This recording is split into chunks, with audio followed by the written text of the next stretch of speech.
কবিতাটা লিখেছে রবীন্দ্রনাথ ঠাকুর।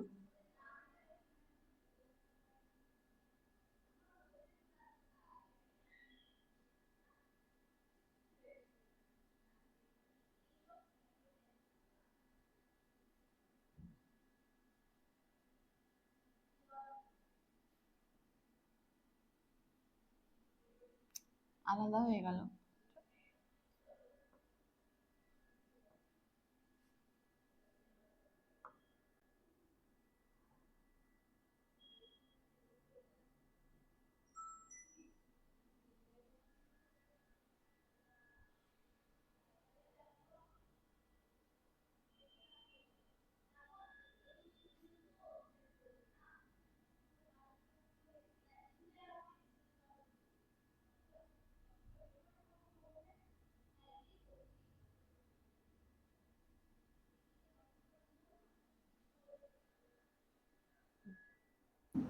রবীন্দ্রনাথ ঠাকুরের হ্যাঁ বলো।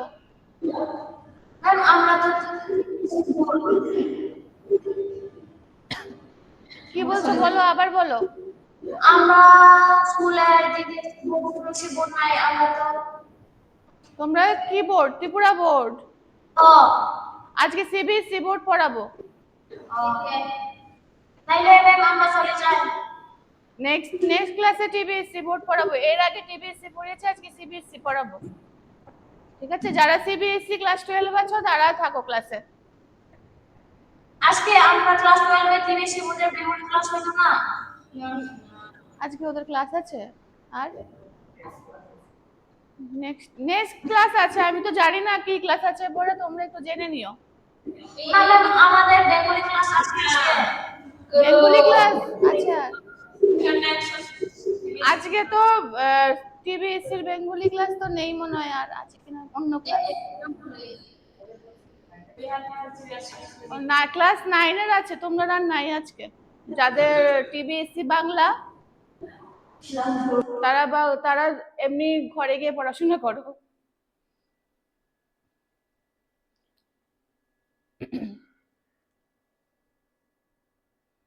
আচ্ছা, পড়ানো শুরু করছি সিবিএসসি বোর্ডের যারা আছো। রূপনারায়ণের কুলে। এবার রূপনারায়ণ হলো একটা নদীর নাম, ঠিক আছে? নদী না, এটা নদ আর কি, নদের নাম। সেই নদের কুলে মানে হলো তীরে, সেই কুলের তীরে কবিতাটার নাম। এটাকে নিয়েই কবি কবিতা লিখেছেন। ওই রূপনারায়ণের তীরে বসে উনি জীবন সম্বন্ধে যা যা অনুভব করেছেন সেটা নিয়ে কবিতা লিখেছেন। এবার কবিতাটা প্রকাশকাল আমরা আগে জেনে নেব, তারপর আমরা কবিতাটার ব্যাখ্যা আলোচনা করব। প্রকাশকাল হলো 1941 সালের, অবশ্যই এগুলো মনে রাখবে। 1941, ইংলিশটাও লিখে দিচ্ছি আমি।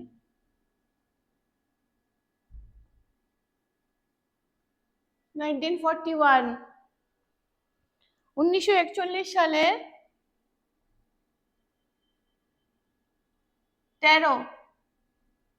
13ই মে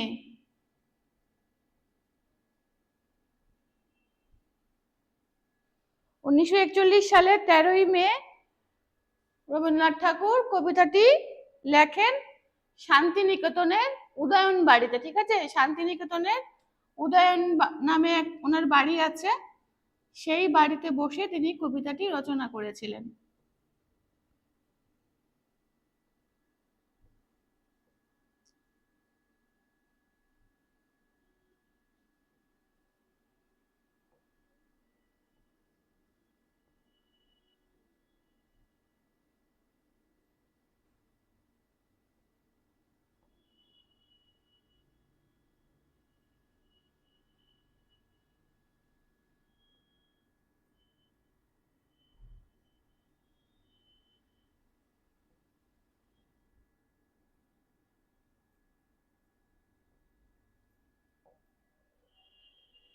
ঠিক আছে, 1941 সালে 13ই মে কবিতাটি প্রকাশিত হয়। শান্তিনিকেতনের উদয়ন বাড়িতে বসে এই কবিতাটি কবি রচনা করেন।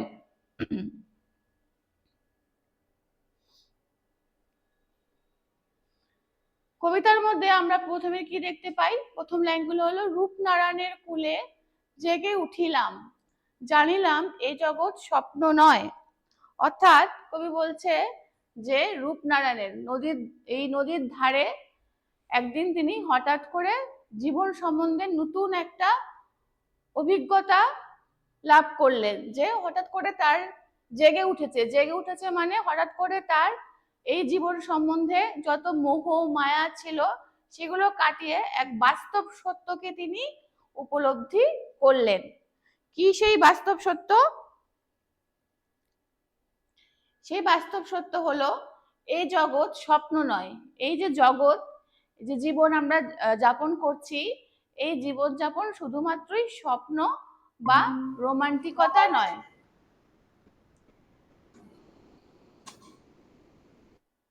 কিছু বলবে?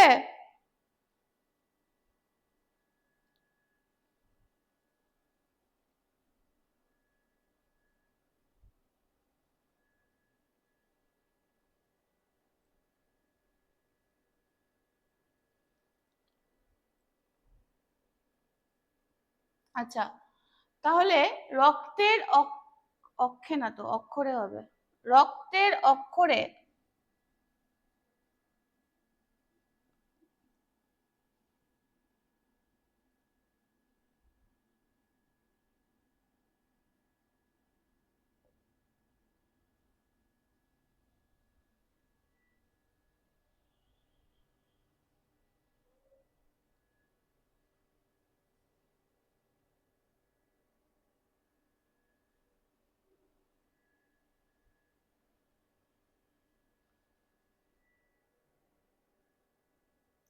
রক্তের অক্ষরে হবে এটা। হ্যাঁ, ছাপাটা ভুল আছে বোর্ডে, কেটে দিচ্ছি।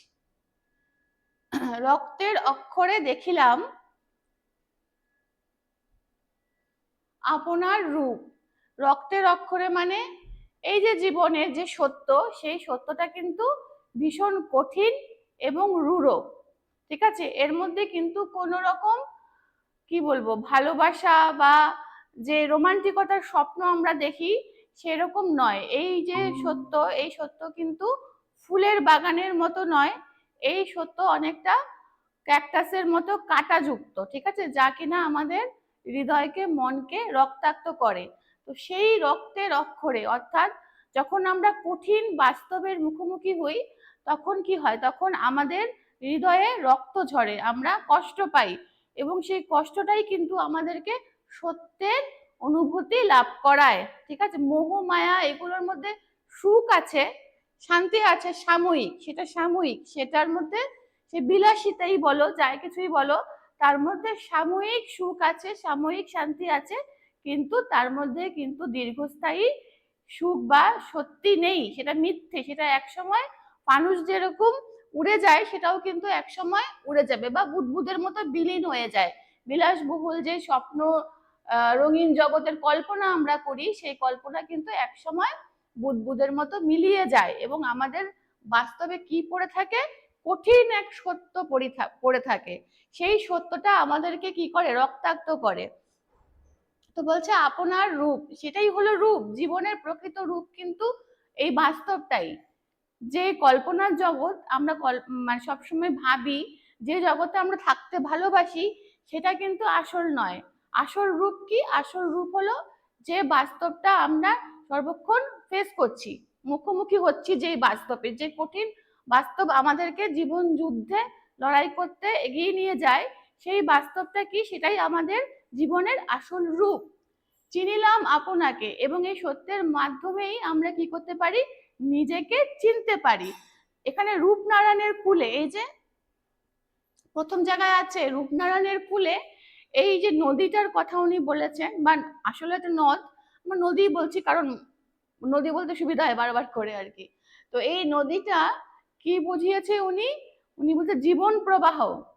নদীটা আসলে এখানে জীবন প্রবাহের প্রতীক, যে জীবন সর্বক্ষণ বয়ে চলেছে, সর্বক্ষণ যে জীবন অবিরাম বয়ে চলেছে, সেই জীবনের প্রতীক হলো একটি নদী। এবং এই নদীর প্রান্তে, মানে জীবনের প্রান্তে এসে কবি এই কবিতাটি লিখেছেন। একদম শেষ বয়সে, কবির একেবারে শেষ বয়সের কবিতা হলো এটি। আচ্ছা, কবিতায় মূল গ্রন্থটা আমি লিখে দিচ্ছি, এটা মুছে দিই। মূল কাব্য গ্রন্থটা আমি এখানে লিখে দিচ্ছি। কবিতাটি লেখা হয়েছে 1941 সালের 13ই মে শান্তিনিকেতনে উদয়নের বাড়িতে। আর কবিতাটি একটি কাব্যগ্রন্থে স্থান পেয়েছিল, তো সেই কাব্যগ্রন্থটার নাম আমি লিখে দিচ্ছি। শেষ লেখা। মূল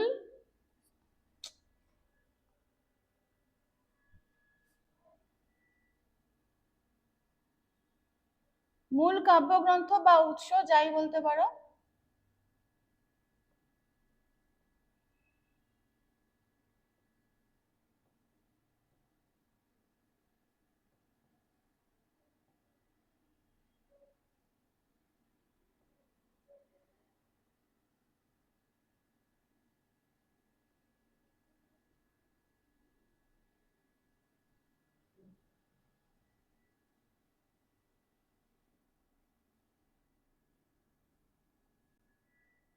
আচ্ছা, শেষ লেখা।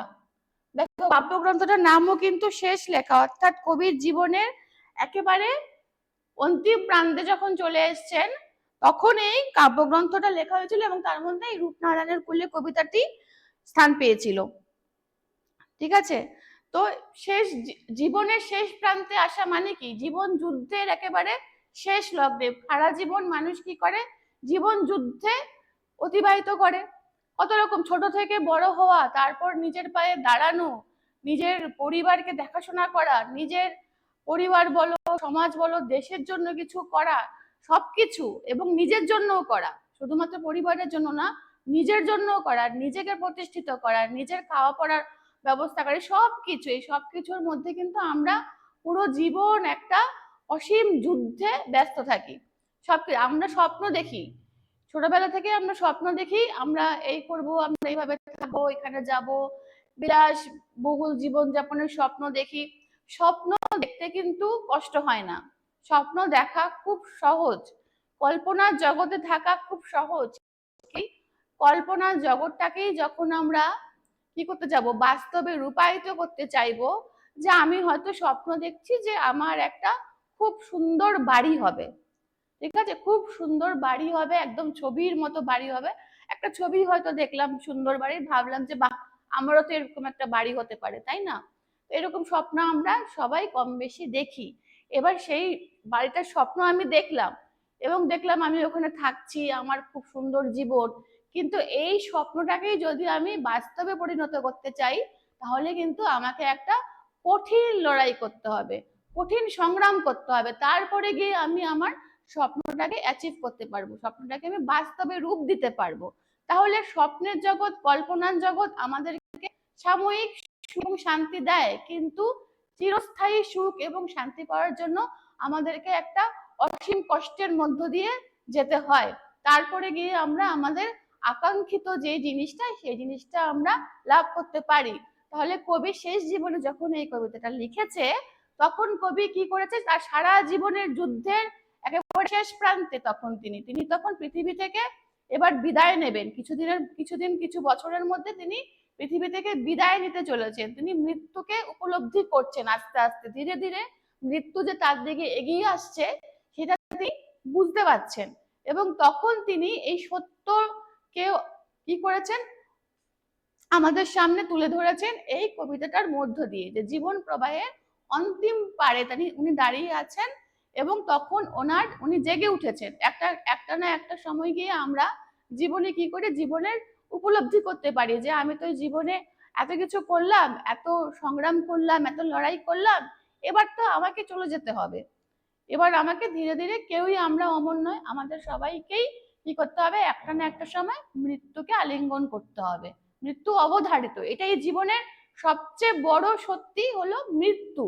তাই তিনি মৃত্যুকে কি করছেন, আস্তে আস্তে নিজের জীবনে মেনে নিচ্ছেন এই সত্যিটাকে, তিনি মৃত্যুকে কিন্তু ভয় পাচ্ছেন না, তিনি মৃত্যুকে মনে করছেন যে মৃত্যু মানে হলো জীবন যুদ্ধ শেষ হয়ে অসীম শান্তির দিকে এগিয়ে যাওয়া। রবীন্দ্রনাথ ঠাকুর কিন্তু মৃত্যু মানে জীবনের শেষ বলেননি। তার বিভিন্ন রকম কবিতায়, অনেক নানা কবিতায় আমরা মৃত্যুর মধ্য দিয়ে একটা নতুন শুরুকে দেখতে পাই। উনি মৃত্যুর মধ্য দিয়ে কিন্তু সবকিছু শেষ হয়ে গেল সেরকম না। মৃত্যু মানে আমি একটা অসীম শান্তির মধ্যে নিজেকে মিলিয়ে গেলাম, সেটা উনি বিশ্বাস করতেন।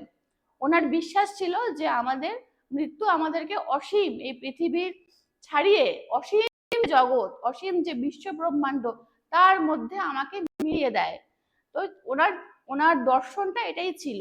তো এই সব অনেক কবিতায় আছে এবং এই কবিতায় আরো স্পষ্টভাবে আছে। তো জানিলাম এ জগৎ স্বপ্ন নয় রক্তের অক্ষরে, অর্থাৎ জীবনের যে কঠিন বাস্তব, যে রক্তাক্ত বাস্তব, এই রক্ত কিন্তু কেটে যাওয়া বা যুদ্ধ, মানে যে যুদ্ধ রাজায় রাজায় হয় সেই যুদ্ধ নয়। এই যুদ্ধ হলো জীবনের যুদ্ধ, নিজের সঙ্গে নিজের যুদ্ধ, নিজেকে প্রতিষ্ঠিত করার যে যুদ্ধ। ঠিক আছে? আপনার রূপ চিনিলাম আপনাকে আঘাতে আঘাতে, যত আমি জীবনে আঘাত পাবো তত আমার জীবনে কি হবে, অভিজ্ঞতা সঞ্চয় হবে। আমি তত বেশি একজন ম্যাচিউরড পার্সন, একজন অভিজ্ঞ ব্যক্তিতে পরিণত হব। কখন? যখন আমি আঘাত পাবো জীবনে। জীবনে আমরা আঘাত না পেলে কিন্তু কিছুই শিখবো না।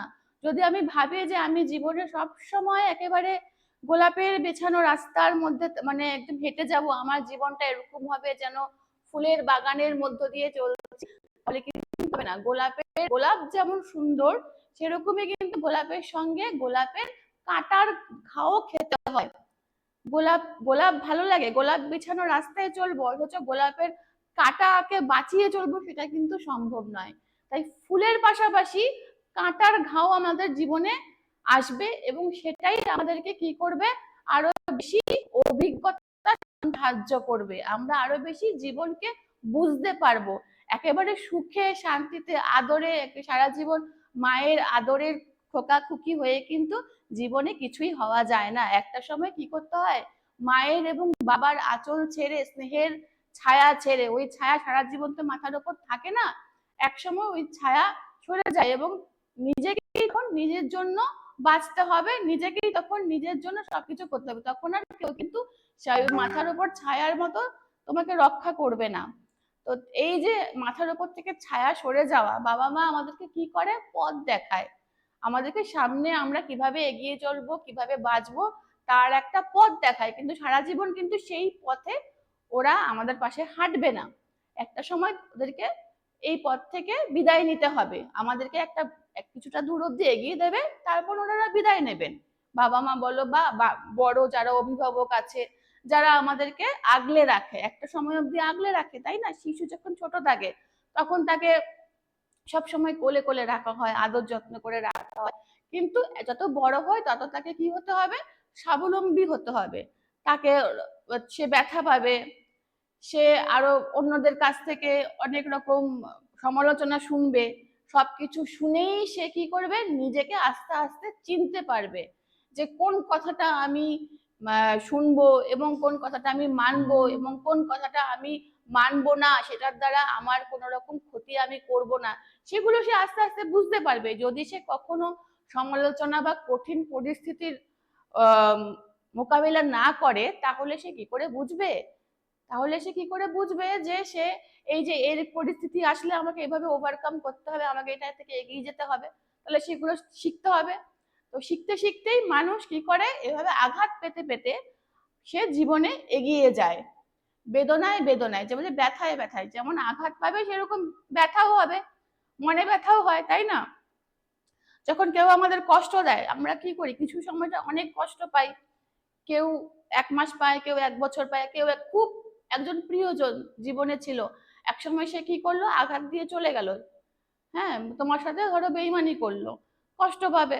বা ধরো তুমি একটা ভীষণ ভালো চাকরি পাওয়ার জন্য পরীক্ষা দিলে, কিন্তু পরীক্ষাটা তুমি আশানুরূপ রেজাল্ট করলে না, কষ্ট পেলে, ব্যথা পেলে, মনে ফ্রাস্ট্রেশন হলো, হতাশা হলো, কিন্তু সেখানে থেমে থাকলে চলবে না। এই যে আমি আঘাতটা পেলাম, কষ্ট পেলাম, সেটা থেকে আমাকে উপরে উঠতে হবে, সেটাকে আমাকে উঠতে যেতে হবে, সেটার মধ্যেই কিন্তু থেমে থাকলে জীবন শেষ, সেখানেই আমার শেষ। কিন্তু যতদিন অবধি বেঁচে আছে, যতদিন অবধি স্বাভাবিক মৃত্যু আমার জীবনে না আসছে, ততদিন অবধি এই আঘাতগুলো বারবার করে পাবো এবং বারবার করে উঠে দাঁড়াতে হবে। সব সময় সমাজ কি চাইবে? একটা প্রতিকূল পরিস্থিতি তোমার সামনে আসবে, সৃষ্টি করবে একটা প্রতিকূলতা, একটা বাধা। বাধা ছাড়া কিছুই হবে না। বাধা ছাড়া না তুমি জীবনে ভালোভাবে নিজের পায়ে দাঁড়াতে পারবে, না তুমি জীবনে তুমি যেগুলো লাভ করতে চেয়েছো, যে আকাঙ্ক্ষিত স্বপ্নগুলো দেখেছো, সেগুলো সত্যি করতে পারবে। তাই বাধা আসবে, মন খারাপ হবে, হতাশা আসবে, একটা সময় মনে হবে আর পারছি না, আর পারবো না, কিন্তু তারপরে আবার সেটাকে ওভারকাম করতে হয়। যে যিনি লেখক, তিনিও কিন্তু জীবনে প্রচুর আঘাত পেয়েছেন। বিশ্বকবি, আমরা তাকে বিশ্বকবি বলে চিনি, কিন্তু বিশ্বকবির জীবনটা কিন্তু ভীষণ বেদনাময়। তিনি একের পর এক নিজের প্রিয়জনকে হারিয়েছেন, নিজের সন্তানদের একের পর এক সন্তান তার মারা গেছে তার চোখের সামনে দিয়ে। তার জীবিত মা বাবা জীবিত অবস্থায় সন্তানের মৃত্যু দেখা, এর থেকে কিন্তু কঠিন কষ্ট এবং বেদনায় হয় না। যে মা বাবা নিজের সন্তানের মৃত্যু দেখছে, এবং তিনি কিন্তু এই মৃত্যু একবার নয়, একাধিকবার এই কষ্টটা উনি পেয়েছেন। নিজের সন্তানের মৃত্যু দেখেছেন, নিজের স্ত্রী, নিজের বাড়ির আরো যারা দাদা আছে, নিজের ভাইরা আছে, তাদের মৃত্যুও উনি দেখেছেন। পরপর পরপর প্রচুর মৃত্যু একের পর এক ওনার সামনে হয়েছে, কিন্তু উনি কি করেছেন? এই যে কষ্টগুলোকে, এই যে মনের ব্যথাগুলোকে, সেগুলোকে নিয়ে কিন্তু উনি হতাশায় ডুবে যাননি। সেই ব্যথাগুলোকে উনি ওনার লেখা দিয়ে আস্তে আস্তে আস্তে করে প্রকাশ করে গেছেন। তার লেখা কবিতা বলো, গল্প বলো, উপন্যাস বলো, এই সব কিছুর মধ্যে কিন্তু তিনি তার বেদনাকে প্রকাশ করেছেন। এভাবেই তিনি বেদনাকে জয় করেছেন। ঠিক আছে? তাহলে চিনিলাম আপনাকে আঘাতে আঘাতে, বেদনায় বেদনায়। রবীন্দ্রনাথ ঠাকুর বিশ্বকবি, বা রবীন্দ্রনাথ ঠাকুর এই যে জগৎজোড়া তার এত জনপ্রিয়তা, এত ভালোবাসা, মানুষ এত তাকে ভালোবাসে, শ্রদ্ধা করে, সেই রবীন্দ্রনাথ ঠাকুর কিন্তু তাহলে আমরা কি দেখছি? সুখে, একেবারে সুখের বিছানায় শুয়ে শুয়ে কিন্তু হননি, তিনি কিন্তু কাঁটার শয্যায় শুয়েছিলেন। যেরকম ভীষ্ম কাঁটার শয্যায় তীরবিদ্ধ হয়েছিলেন, সেরকম কিন্তু রবীন্দ্রনাথ পুরো জীবনটা ছিল কাঁটার শয্যায়। উনি কিন্তু সেই কাঁটার আঘাতে রক্তাক্ত হতে হতেই বিশ্বকবি হয়েছেন। খুব সহজ ছিল না তার বিশ্বকবি হওয়াটা। সত্য যে কঠিন, সত্যি তো অবশ্যই কঠিন, তাই না? যেমন স্বপ্ন দেখা খুব সহজ, কিন্তু সেই স্বপ্নটাকে বাস্তবায়িত করা কিন্তু ভীষণ কঠিন। মানে কঠিন বলতে সেটাকে আমি বলবো না যে ইম্পসিবল, যে সেটা হবে না, আমি এমন একটা স্বপ্ন দেখলাম যে আমার সেটা হবেই না, সেরকম নয়। হবে, যদি আমি কঠিন ভাবে নিজেকে সেইভাবে নিজেকে এগিয়ে নিয়ে যাই, একটা কঠিন জীবন যুদ্ধের মধ্যে যদি আমি জড়িয়ে যাই, তাহলেই আমি গিয়ে সেই স্বপ্ন যতই আমার সীমা ছাড়িয়ে হোক না কেন, তাকে আমি একটা সময় অ্যাচিভ করবই। তাহলে বলছে যে সত্য যে কঠিন, কঠিনেরে ভালোবাসিলাম। সত্যি সবসময় কঠিন, সবসময় বেদনাদায়ক, কিন্তু সেই সত্যিকেই উনি ভালোবেসেছেন, সেই সত্যিকেই উনি জীবনে সবচেয়ে বড় স্থান দিয়েছেন। ঠিক আছে? সে কখনো করে না বঞ্চনা।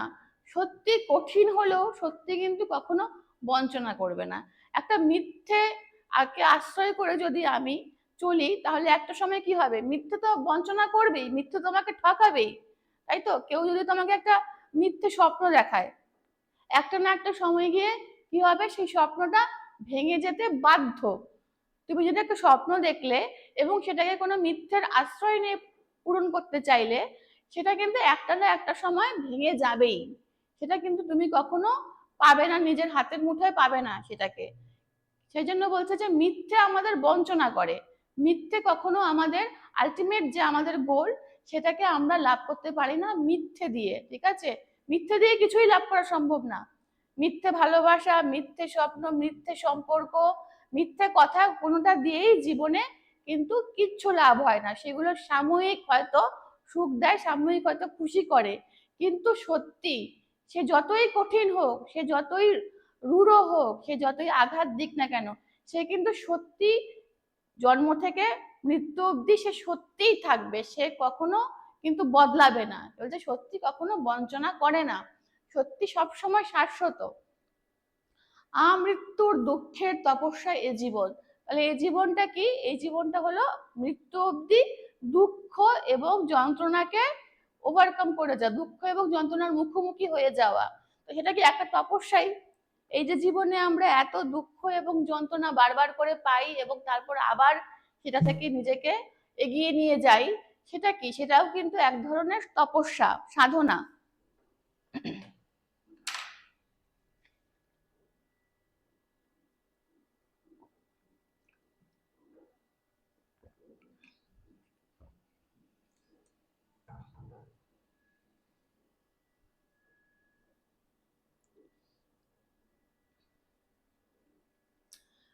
এই যে মানব জীবনের মূল দর্শনই হলো যে আমরা কি করি? সারা জীবন দুঃখের তপস্যা করি। শুধুমাত্র কিন্তু মুনি ঋষিরাই তপস্যা করে না, বনে বসে বা হিমালয় পর্বতে বসে শুধু সাধু সন্ন্যাসীরাই যে তপস্যা করছে সেরকম নয়।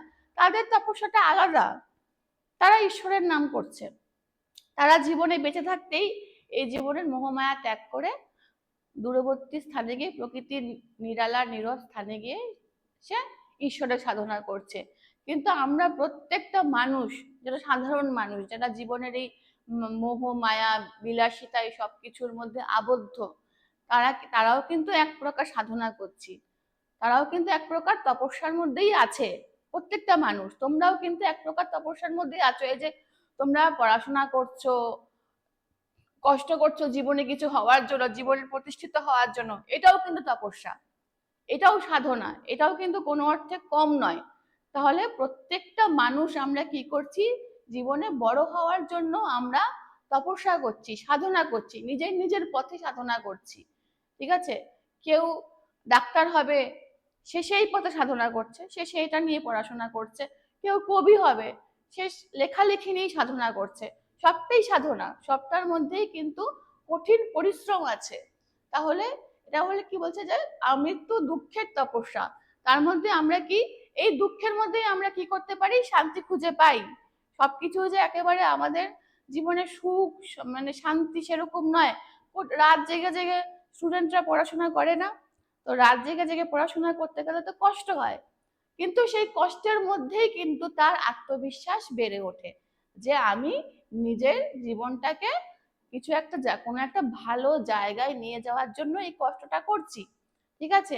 যে অফিসে কাজ করছে, সে রাত জেগে জেগে কাজ করে, সারাদিন পরিশ্রম করে।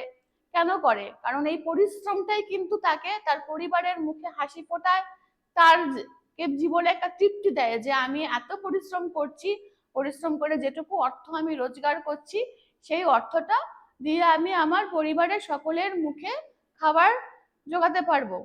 ঠিক আছে? তো সেই কষ্ট, এই যে দুঃখটা পাচ্ছে, কিন্তু দুঃখটাকেও কি করছে? গিলে নিচ্ছে, সহ্য করে নিচ্ছে। কারণ এই দুঃখটাই হলো সত্যি, এবং এই সত্যিটাই কিন্তু ওকে জীবনে বাঁচিয়ে রেখেছে, সত্যিটাই কিন্তু ওকে জীবনে এগিয়ে নিয়ে যাচ্ছে।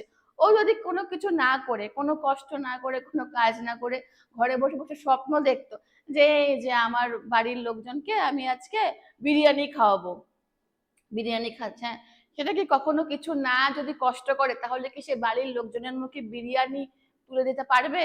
তার তো মিনিমাম দুটো ভাত ডালও জোগাড় করার ক্ষমতা থাকবে না। যে বাড়ির সবার মুখে ভাত ডালটুকু আমি জুটিয়ে দেব, সেই ক্ষমতাটুকুও থাকবে না। সে যদি বিছানায় বসে বসে শুধু স্বপ্নই দেখে, তাকে কি করতে হবে? তাকে পরিশ্রম করতে হবে, তাকে বাড়ি থেকে বেরোতে হবে, তাকে রোদে পুড়তে হবে, তারকে ঘাম ঝরাতে হবে, তবেই গিয়ে সে যে সবার মুখে বিরিয়ানি তুলে দেওয়া, পোলাও তুলে দেওয়ার স্বপ্নটা দেখেছিল, সেটা সে সত্যি করতে পারবে। তাহলে এই পুরোটাই, এই সব, এই জীবনের মধ্য দিয়ে আমরা চলেছি, সেই জীবনটাই হলো একটা সাধনা বা তপস্যা, এবং এটা দুঃখ এবং কষ্টের তপস্যা। এটাই কবি এখানে আমাদের বুঝিয়েছেন। সত্যের দারুণ, এটা দারুণ হবে, হ্যাঁ, সত্যের দারুণ মূল্য লাভ করিবারে। ঠিক আছে? এটা কি হলো? মৃত্যুতে, আচ্ছা এই লেখাটা থাকা, সত্যের দারুণ মূল্য লাভ করিবারে মৃত্যুতে সকল দেনা শোধ করে দিতে। এবার যে সত্য, এই সত্যের একটা মূল্য আমাদের দিতে হয়। এই যে জীবন সত্য, এই জীবন সত্যের যে ঋণ আমরা বোঝাই করে নিয়ে চলেছি সারা জীবন, সেই ঋণ আমরা কখন চুকিয়ে দিই? সেই ঋণ আমাদের মৃত্যুর মধ্য দিয়ে শেষ হয়। এই জীবনের প্রতি কিন্তু আমাদের অনেক ঋণ থাকে। জীবন যেমন আমাদেরকে কষ্ট দেয়, দুঃখ দেয়, সেরকমই আমাদের এই দুঃখ কষ্টের মধ্য দিয়ে প্রকৃত মানুষ করে তোলে, একজন ভালো মানুষ করে তোলে, দেশের এবং সমাজের জন্য একজন উপযুক্ত মানুষ করে তোলে, তাই না? তো তার কাছে তো আমরা ঋণী। সে আমাদেরকে দুঃখ দিয়েছে, আবার কি করেছে, জীবনের আসল সত্যিটাকেও উপলব্ধি করিয়েছে এবং জীবনে আমাদেরকে প্রতিষ্ঠিত করিয়েছে, অভিজ্ঞতা লাভ করিয়েছে অনেক। তো জীবনের কাছে আমরা সবসময় ঋণী। যতদিন বেঁচে থাকবো ততদিনই আমরা কি এই সত্যের, এই জীবনের কাছে ঋণী। তাহলে এই যে সত্যিটা, সে যে ঋণ, এই ঋণ কি করে শেষ হয়? এই ঋণ একমাত্র শেষ হয় মৃত্যুর মধ্য দিয়ে। মৃত্যুর মধ্য দিয়ে আমরা কি করি? অসীম শান্তির জগতে প্রবেশ করি। তারপরে কবি ভাবছে তারপরে আমাদের জীবনে কিন্তু আর কোনো কষ্ট বেদনা কিছুই থাকে না। দিন জীবন ততদিনই এই কষ্টের এবং যন্ত্রণার প্রসেস চলতে থাকে। এই কষ্ট এবং যন্ত্রণার প্রবাহ, জীবন প্রবাহ মানে দুঃখ এবং কষ্টের মধ্য দিয়ে আস্তে আস্তে আস্তে আস্তে করে এক অসীম শান্তির জগতে চলে যাওয়া। এই অসীম শান্তির জগৎটাই হলো মৃত্যু। মৃত্যুকে উনি এরকম নজরেই মানে এইভাবেই দেখেন আর কি। মৃত্যু, এখানে মৃত্যু কথাটা মৃটা ঢাকা পড়ে গেছে, ঠিক আছে? এখানে মৃ আছে একটা, এটার জন্য সরানো যায় না। এটাকে সরানো যাবে? যাবে না, না? ও মৃটা ঢাকা পড়ে গেছে। আচ্ছা, কবি মূল কাব্যগ্রন্থের নাম এখানেও লেখা আছে, মৃত্যুতে সকল দেনা শোধ করে দিতে। তাহলে মৃত্যুর মধ্য দিয়ে আমরা কি করি? জীবনের সকল ঋণ শোধ করি। তাই কবি মৃত্যুকে আনন্দ এবং খুশির সঙ্গে আলিঙ্গন করতে চাইছেন। তিনি মৃত্যুকে কিন্তু এড়াতে চাইছেন না।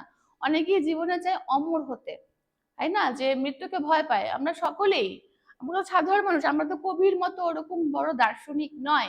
আমরা সবাই কিন্তু মৃত্যুকে ভয় পাই। মৃত্যু মানে কি মনে হয়? আমাদের প্রিয়জন হারিয়ে যাবে, বা আমার জীবনে যে আমি এত কিছু কষ্ট করে অর্জন করলাম সেগুলো ফেলে আমি চলে যাব, তাই না? সেটা ভাবলে তো কষ্ট হয়, সেটা ভাবলে তো ভয় করে যে আমি আমার জীবনে এত ভালো প্রিয় মানুষ আছে, আপনজন আছে, এত কিছু আমি অর্জন করেছি, এগুলো চলে যাব। এই যে মোহ কাটাতে কিন্তু আমাদের কষ্ট হয়, এই মোহর জন্যই কিন্তু আমরা মৃত্যুকে ভয় পাই। মৃত্যু আমাদের কাছে সুখের কোনো অনুভূতি এটা দেয় না। আমরা কোনো কল্পনা করি না, আহা একদিন মরে যাব কি ভালো, এরকম কিন্তু আমরা কেউ ভাবি না। মরার কথা উঠলেই কিন্তু প্রত্যেকেই ভয় পায়, কারণ আমরা প্রত্যেকে কখনো না কখনো জীবনে আপনজনকে দেখি মৃত্যুর দিকে চলে যেতে, এবং তখন আমাদের কষ্ট হয়, এবং তখন আমাদের মনে হয় যে সে চলে গেল, একদিন আমিও চলে যাব, কি একটা ভয়ের অনুভূতি না?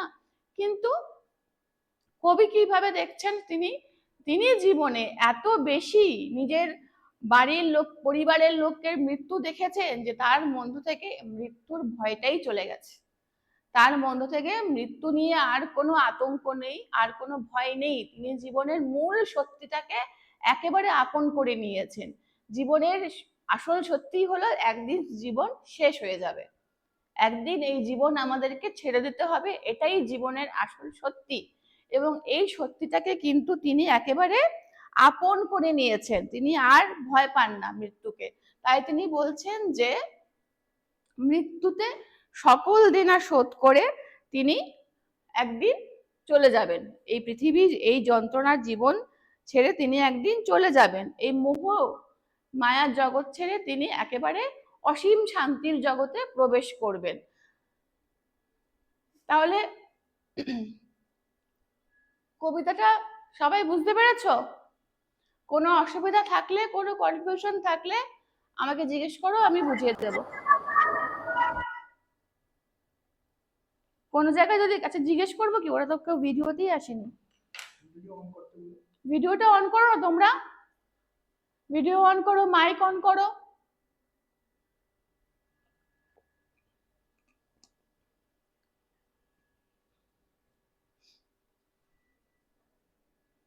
ভিডিও আর মাইক অন করো তোমরা, একটু দেখি।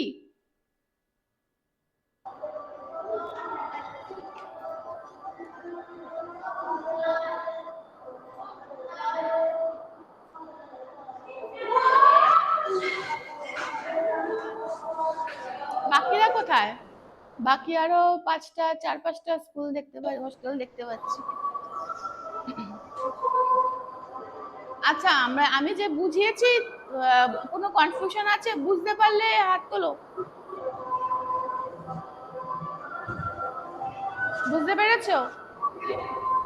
প্যাচারথল গার্লস হোস্টেল বুঝতে পেরেছো কবিতাটা?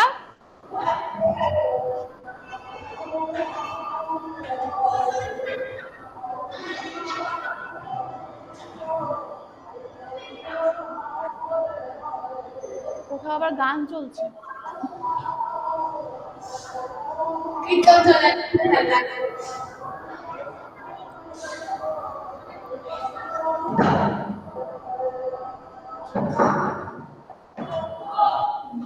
আচ্ছা, কবিতাটা কবে লেখা হয়েছিল বলতে পারবে? আমি এটা সরিয়ে দিচ্ছি। হ্যাঁ বলো। 1941 সালে, তারিখটা বলো। 13ই মে। হ্যাঁ, 13ই মে। তুমি কবি কোথায় লিখেছিলেন?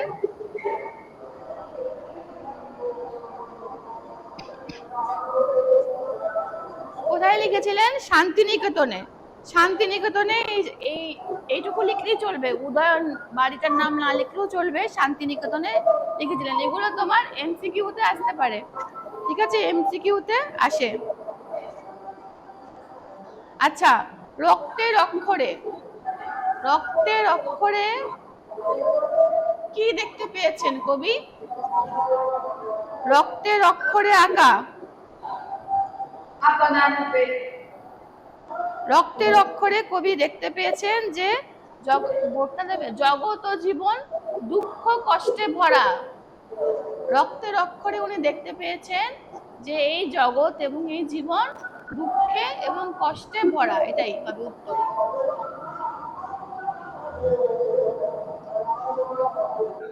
হ্যাঁ। আচ্ছা, কবি নিজেকে কিভাবে চিনলেন? কবি নিজেকে কিভাবে চিনলেন?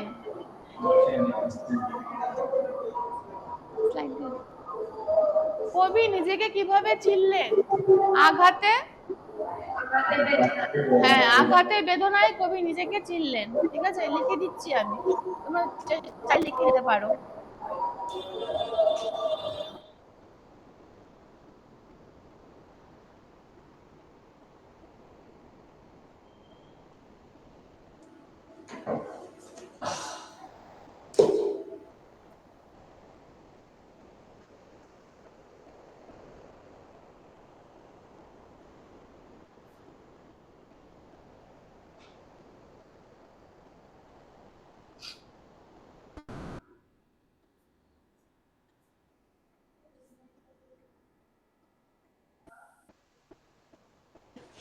উত্তর হবে আঘাতে বেদনায়।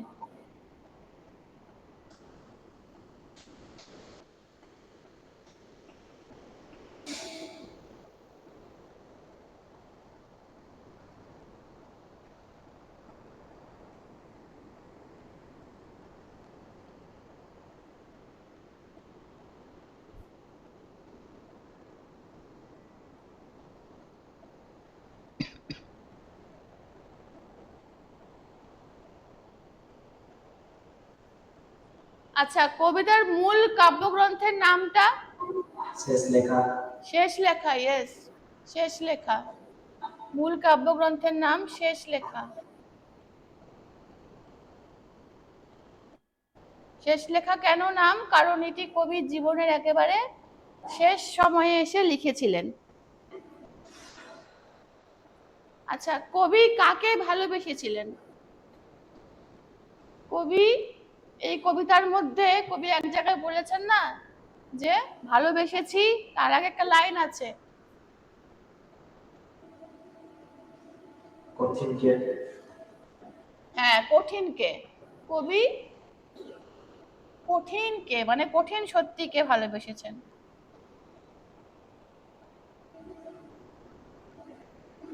কঠিন জীবন সত্যকে ভালোবেসেছেন। এমসিকিউতে যদি থাকে তাহলে হয়তো এরকম কঠিন জীবন সত্য থাকতে পারে বা কঠিন কেউ থাকতে পারে, এটাই উত্তর হবে, কঠিন জীবন সত্যকে ভালোবেসেছেন।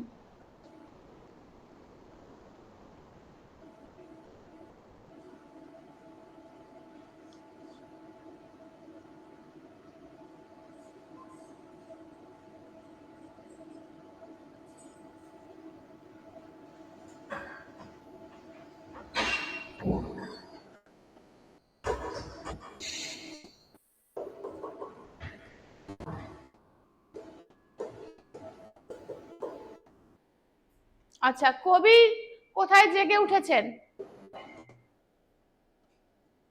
কবি কোথায় জেগে উঠেছেন?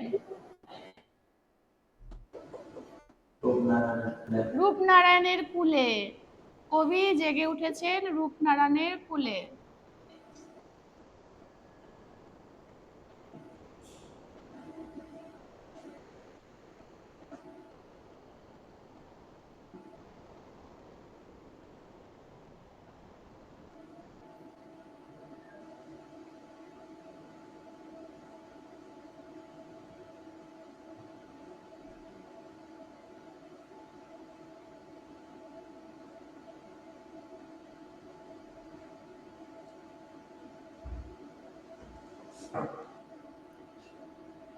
আমি লিখে দিচ্ছি, যারা জানো না তারা লিখে নেবে উত্তরগুলো।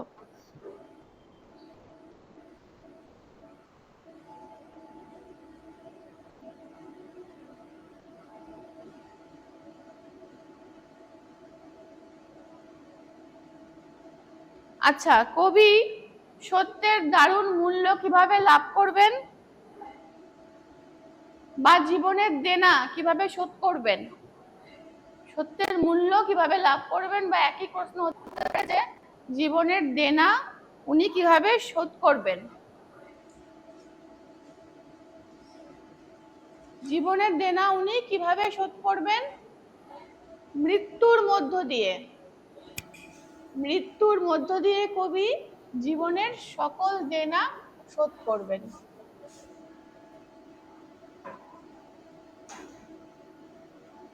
কবি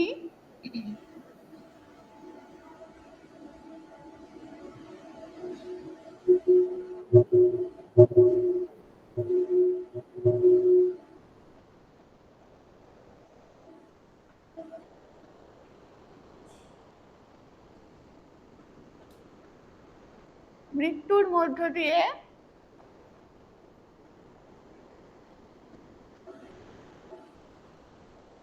দেনা শোধ করবেন।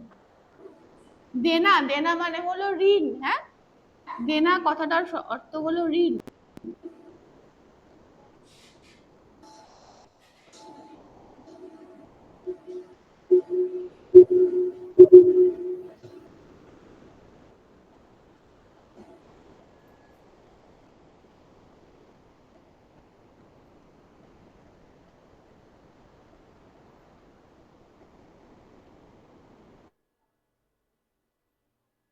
আচ্ছা, রূপনারায়ণের কুলে জেগে উঠে তিনি কি অনুভব করেছিলেন?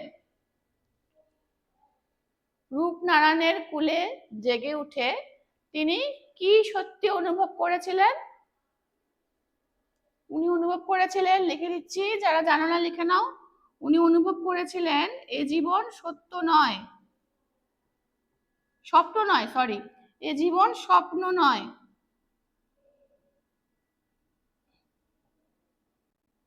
এগুলো কিন্তু এমসিকিউতে আসবে।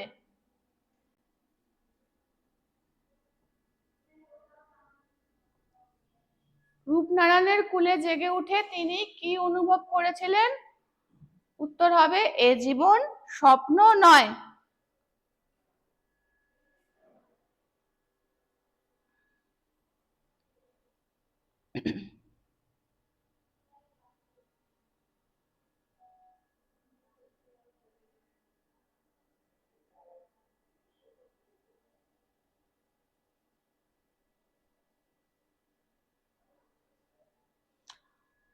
আচ্ছা, রূপনারায়ণ এই নদীটা কিসের প্রতীক? রূপনারায়ণ যে নদীর কথা আমরা কবিতায় পাই, এটা কিসের প্রতীক?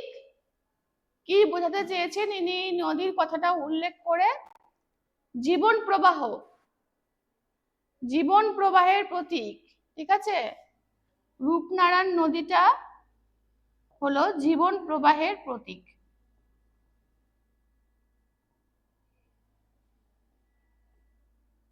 লেখার সময় আমরা নদী লিখবো।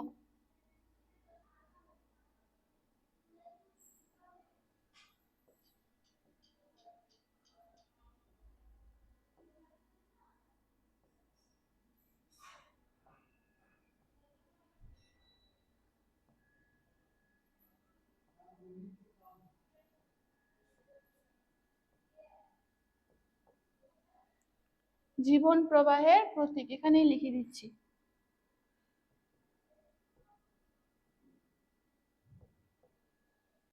ঠিক আছে, প্রথমেই আমি বলেছিলাম রূপনারায়ণ হলো জীবন প্রবাহের প্রতীক। চলো আজ এ অবধি থাকলো, পড়ে নিও ভালো করে, টাটা।